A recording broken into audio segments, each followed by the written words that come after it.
inconvenience.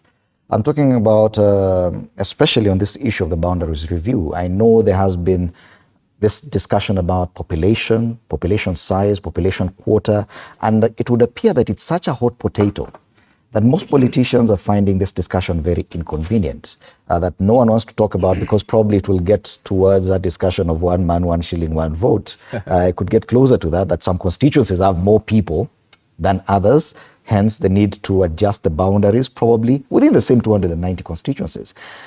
Don't you agree that that's even at the highest ranks of politics in this country, no one wants that, at least not before 2027, among the political class? Boundaries review, among other things, look at various criteria. Population is one of the key criteria that they look at. They also look at what they call the geographical features. They look at anthropological and historical ties. But the good thing about boundary review also, it always affects the next parliament. Yes, there's a lot of discomfort, given that we know there is underrepresentation in some constituencies. We know that the Building Bridges initiative had come up with a proposal to increase constituencies in some areas. In fact, if I remember correctly, Central Kenya was going to get about 70 constituencies, so as to try and make it a bit fairer in terms of those we represent. It is true that some members in parliament represent as little as 40,000 people, while others actually represent 10 times that number. Yes, politically, there could be discomfort.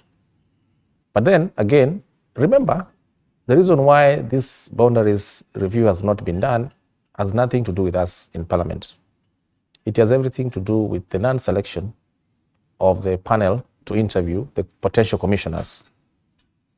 Now, what happened? Are you absolving Parliament from that debate? Someone went to court. Someone went to court and said that one member was not supposed to sit in that panel. And that is what has held back this review. Now, granted, yes, we know that the IEBC will soon be in place. And the subject of boundaries delimitation is bound to be very emotive and very hot. And it makes quite a number of politicians quite discomfortable or uncomfortable for that matter. But then, as you say, it is the law. And we must do what the law says.